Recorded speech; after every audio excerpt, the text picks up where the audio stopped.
2020년 숫자 2가 2개, 0이 2개. 그래서 2배로 좋아진 세상, 2배로 발전된 세상을 기대해보게 되는데요. 우리가 모르던 사이 이미 기술은 급성장하고 있겠죠? 얼마나 발전하고 성장했는지 궁금하지 않으세요? 매주 화요일 우리가 놓치고 있었던 신비한 과학의 세계, 과학을 품은 뉴스. 이번 주는 YTN사이언스 이동훈 기자와 함께합니다. 안녕하세요. 안녕하세요. 네, 새해 복 많이 받으세요, 이동훈 기자. 새해 처음으로 뵙는 거네요. 네. 새해 복 많이 받으세요. 네. 그러니까 벌써 1월도 근데 오늘 14일이니까. 그러네요. 절반 가까이. 네, 중순이에요. 네. 어떻게 새해 계획은 좀 세우셨어요?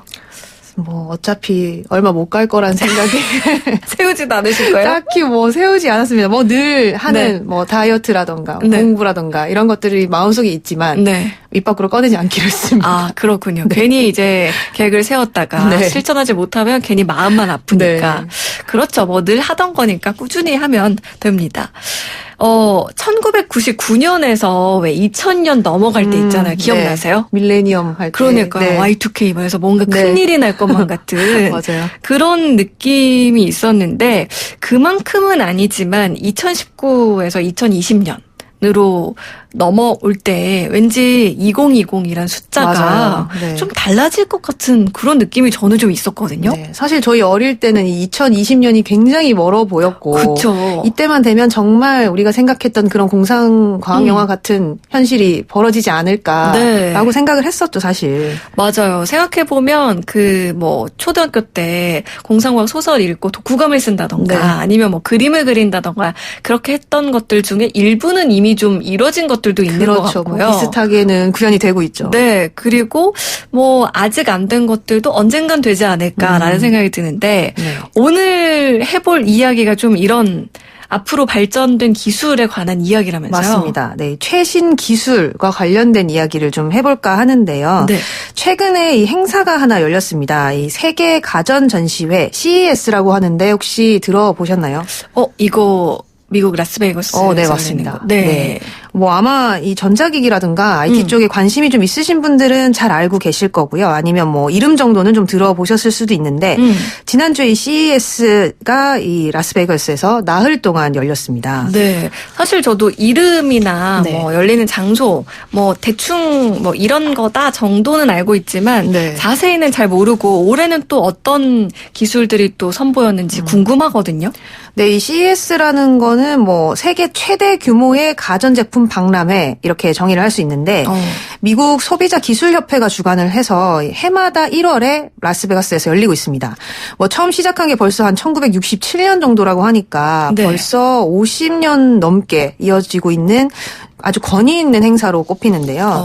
일단은 뭐 가전 전시회라고 하니까 뭐 TV라든가 오디오, 뭐 세탁기도 있고요. 이렇게 우리가 흔히 쓰는 전자제품들이 주로 소개가 됐었습니다. 그런데 요즘에는 이 정보통신 기술, IT 기술이 이런 가전제품이란 접목이 많이 되잖아요. 그러니까 첨단 IT 제품들이 총 출동하는 그런 행사로 이 CES가 자리를 잡게 됐습니다. 뭔가 신세계를 경험할 수 있는 그런 전시회가 되지 않을까 싶은데 세계 최대 규모고 말씀하신 것처럼 50년이나 저는 역사가 있는지 몰랐거든요. 이게 규모가 어느 정도나 될까요? 뭐 이제 나흘 동안 열리는데 이제 업체 규모로 보자면 이 참가한 업체가 한 4,500개 정도 되고요. 이 참가한 사람이 17만 명 정도 올해는 됐다고 합니다. 그러니까 이 전 세계의 대표적인 IT 업체들은 다 모여 있다 이렇게 보시면 되는데 그만큼 여길 찾는 사람도 많습니다. 올해는 유난히 또 이 관람객 수가 많았는데 한 70만 명 넘게 이 전시를 찾아서 돌아갔다고 합니다. 관람객만 70만 명 이상. 아니 제 주변에도 보면은 이제 뭐 전자제품 관련된 회사에 다니시는 분들이 요맘때 꼭 그 출장 가시는 분들이 있더라고요. 우리나라 기업이나 참가자들도 당연히 이 중에 꽤 되겠죠? 네, 뭐 그렇죠. 우리나라는 특히 이 CES에서 굉장히 두드러지는 나라 중에 하나인데요. 이번에도 한 390여 개 업체 정도가 참가를 했습니다. 이게 지난해보다 한 90개 이상 늘어난 수라고 해요. 그러니까 뭐 전시 규모 면에서도 이번에 우리나라가 미국 미국, 중국에 이어서 3위 정도의 높은 아주 큰 규모를 기록을 했다고 합니다. 그렇군요. 네. 한국이 뭐 IT 강국이다 이런 얘기 하는데 네. 이 숫자만 보더라도 정말 그렇구나라고 생각이 들기도 하고 근데 이렇게 많은 사람들이 찾는 데는 이유가 있을 거란 말이죠. 네. 앞으로 이게 어떤 방향으로 나아갈지 궁금해하는 사람들도 많다는 의미이기도 한데 이 행사가 가지는 의미 뭐라고 볼 수 있을까요? 네, 뭐 일단은 이제 해가 바뀌고 제일 먼저 열리는 IT 관련 행사기도 하고요. 네. 이 말씀하신 것처럼 이 행사를 보면 그의 트렌드를 어느 정도는 예측을 할 수가 있습니다. 뭐 여기 참가한 업체들의 신제품이라던가 신기술이라던가 뭐 이런 것들이 올 한 해를 이끌어 가겠구나 하고 이제 알 수가 있는 건데요. 네. 우리가 뭐 보통 인공지능이다, 뭐 사물 인터넷이다, 자율주행차다 이런 첨단 기술 얘기를 굉장히 많이 하지만 도대체 이 실체가 뭔가 이게 어떻게 구현이 되는가, 뭐 얼마나 발전했는가 이런 걸 잘 모르잖아요. 네. 근데 이제 이런 현장을 가서 이 흐름들을 보면 이 기술의 발전 방향이 어떻게 되고 있는지를 알 수 있는 게 이 CES의 가장 큰 장점이라고 볼 수 있겠죠. 그동안은 예를 들면 말로만 듣던 거 네. 혹은 국내 상황이 어떻다 뭐 이런 것 정도 알고 있던 게 이제 CES에 가면은 전 세계적으로 얼마나 그렇죠. 기술이 네. 지금 구현이 되고 있고 이거를 눈으로 볼 수 있다는 건데 네. 정말 신기할 것 같고요. 저도 한번 가고 싶다 이런 생각도 드는데 올해 전시에서는 어떤 기술들이 좀 선보여졌나요? 네, 뭐 올해 제일 눈에 띄었다고 하는 게 이 모빌리티, 한마디로 뭐 이동성, 이동 수단과 관련된 기술이었는데 네. 그만큼 이 자동차 업체라든가 자동차와 관련된 그런 기술들이 많이 등장을 하면서 이번에 이거 라스베가스 모터쇼가 아니냐 뭐 이런 말까지 나왔다고 합니다. 대표적으로 이 우리나라 현대차 같은 경우는 우버와 협력해서 만든 플라잉 택시를 공개를 했습니다. 날아다니는 차요? 그렇죠. 자동차 회사가 자동차가 아니라 소형 항공기를 가지고 나온 거죠. 그러니까 한마디로 이 플라잉 택시는 뭐 소형 비행기다 이렇게 말을 할 수가 있는데 조종사까지 5명 정도가 탈 수가 있고요. 이론상으로 보자면 이 서울역에서 잠실역까지 한 17km 정도를 3분 30초 만에 날아갈 수 있다고 합니다. 아니 이거 저희가 네. 공상과학 그런 데서 보던 비슷하죠. 거잖아요. 그렇죠. 네, 맞습니다. 물론 뭐 실제로 지금 당장 탈 수 있는 건 아니지만 네. 어쨌든 어느 정도 구현이 됐다라고 볼 수 있는 거죠. 네. 또 이 일본 자동차 업체 도요타의 경우도 이 자동차에서 한 발 더 나가서 이제는 뭐 도시를 지어보겠다 이렇게 얘기를 했습니다. 네. 자율주행차를 기본 이런 어떤 첨단 기술들이 적용된 그런 미래 도시를 만들고 그 안에서 뭐 인공지능이라든가 로봇들이 어울려 살 수 있는 그런 모양의 도시를 짓겠다 이렇게 발표를 했는데요. 뭐 이런 자동차 업체들이 다양한 기술을 선보이는 이런 기회가 됐죠. 아니 사실 지금 들어보면서 우리가 그 상상하던 것들이 현실로 진짜 이루어지는구나라는 네. 생각도 들고 근데 또 이걸 주도하는 회사들이 자동차 업체라는 게 좀 네. 신기하기도 하고요. 네. 앞으로 어떻게 또 산업들이 변화할지도 엄청 궁금해지는데요. 그렇죠. 오히려 이렇게 자동차 업체들은 좀 새로운 기술을 선보인 반면에 가전제품을 주로 만들던 기업들이 이번엔 또 자동차를 선보이기도 했습니다. 이 소니 같은 경우에는 이번에 전기 자율주행차를 콘셉트카로 이렇게 만들어서 공개를 했는데 네. 33개의 센서를 달아서 사람 없이도 달릴 수 있도록 그렇게 만들었다고 합니다. 네. 또 이 소니가 워낙에 뭐 디스플레이나 오디오에 강한 업체잖아요. 네. 그래서 이런 장점을 살려서 이 자동차 안에도 이런 디스플레이라던가 오디오 시스템을 연결을 해서 한마디로 뭐 자동차를 단순한 이동 수단이 아니라 엔터테인먼트의 어떤 공간으로 만들겠다 이렇게 발표를 했다고 합니다. 네. 또 뭐 경쟁 업체 중에 하나였죠. 이 파나소닉 같은 경우도 신제품이 아니라 자율주행 전동 휠체어를 공개를 했다고 하는데요. 뭐 이런 걸 보면은 이제는 뭐 업체 간이라던가 산업 간의 어떤 경계가 좀 무너졌다 이렇게도 좀 볼 수 있겠죠. 그리고 뭐 생각해보면 이 어떤 현재 이 제품의 미래 버전이 결국은 타 산업과에 융합할 네. 수밖에 없는 맞아요. 그런 것들이 아니었나 뭐 이런 생각이 드는데 정말 이걸 어떻게 구현을 시켰을까 그 기술들이 더 궁금해지는데 네. 뭐 지금 말씀하신 것들 말고 또 다른 좀 획기적인 기술들도 있었나요? 네, 뭐 이번에 CES의 또 다른 트렌드가 역시나 인공지능이었는데 우리나라도 이 새해가 되면서 올해 인공지능을 어떤 기술의 화두로 꼽기도 했거든요. 네. 전 세계적으로도 역시 뭐 마찬가지입니다. 이 CES를 주최하는 이 미국 소비자 기술 협회가 올해 이 행사의 슬로건으로 내건 게 인공지능을 우리의 일상으로였다고 합니다. 네.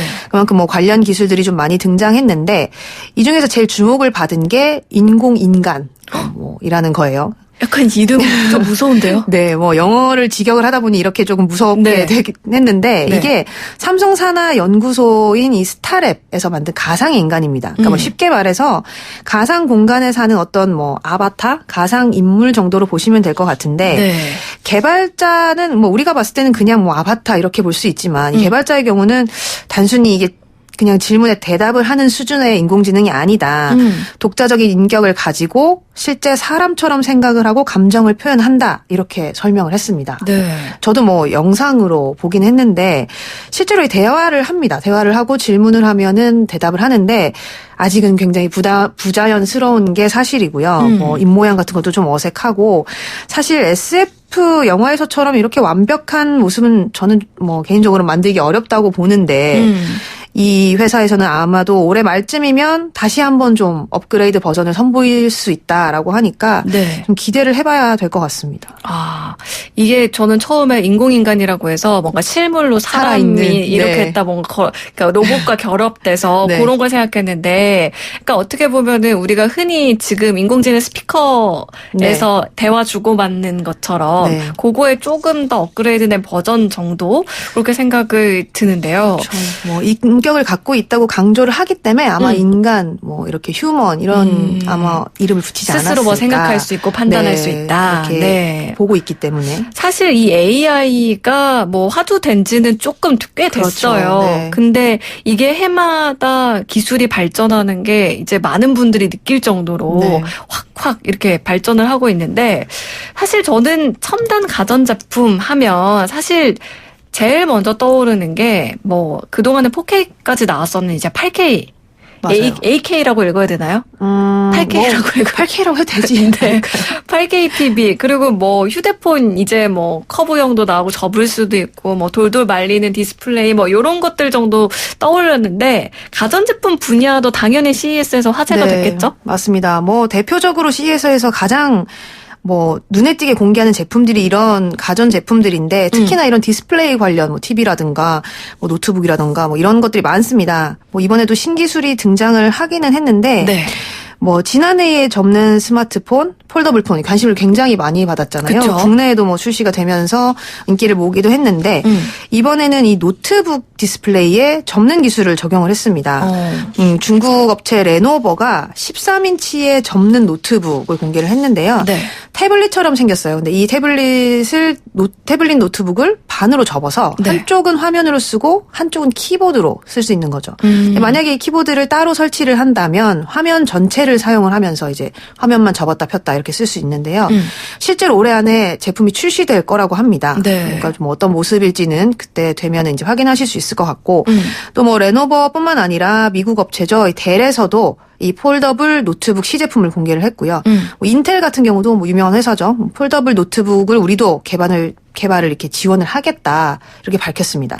그래서 이 현장에 참가한 전문가들이 아무래도 앞으로 한 몇 년 동안 이렇게 접는 디스플레이가 들어간 이런 폴더블 노트북이 많이 나올 것이다 이렇게 전망을 했다고 합니다. 스마트폰에 있는 그 규모를 이제 넘어서 노트북에서도 접는 노트북이 나오는 그런 이야기인데요. 뭔가 이제 이 CES 얘기를 듣다 보니까 앞으로 나올 그 신제품들이 너무 기다려지는데요. 그렇죠. 네, 뭐 아까 말씀하신 이 TV 같은 경우도 이번에 신제품이 나오긴 했습니다. 그런데 뭐 예전처럼 아주 크게 달라진 기술이 나오지는 않았는데요. 뭐 삼성이나 LG 같은 경우는 안쪽으로 휘는 모니터, 우리가 커브드 화면이라고 하죠. 이런 휘는 화면을 써서 게임용 모니터를 개발을 했습니다. 아무래도 이 게임을 할 때 몰입감도 좀 높아질 수 있고요. 또 이렇게 화면을 휘게 만들어 놓으니까 화면과 사람의 간격이 이제 어디를 보든 같아지는 거죠. 그러니까 좀 눈의 피로도도 줄어들 수 있다. 이런 이 모니터들을 개발을 하기도 했습니다. 아니 지금 쭉 설명을 듣다 보니까 제가 꼭 그 라스베이거스에 전시회 다녀온 것처럼 쭉 그 기술들을 본 것 같은 그런 느낌이 들어요. 아 정말 신기하네요. 그렇죠. 네, 뭐 실제로 가보면 저도 못 가봤습니다. 실제로 가보면 굉장히 좋겠지만 여기서 이 공개되는 제품이나 기술들만 봐도 재밌는 게 좀 많은 편이에요. 네. 뭐 그리고 가전이라고 해서 꼭 이렇게 뭐 어떤 큰 규모의 전자제품들만 있는 건 아니고요. 요즘에는 뭐 뷰티 관련 제품이라던가 애완동물용 제품이라던가 이런 것에 이 IT 기술을 접목한 그런 기술들도 많이 전시가 됩니다. 네. 뭐 예를 들어서 이번에 전시된 것 중에 김이나 죽은 깨를 가려주는 잉크젯 프린터라는 게 공개가 됐습니다. 네, 굉장히 재밌어 보이죠. 네. 그렇죠. 네. 이게 피부에 색소가 이렇게 침착된 부분을 카메라 센서로 스캔을 해서 주변 피부색과 같도록 인쇄를 해주는 겁니다. 그럼 이제 이걸로 어두운 부분을 가릴 수가 있는 거죠. 또 뭐 심리 치료를 위한 강아지 로봇 이런 거라든가 뭐 양치를 10초만 해주는 칫솔. 네.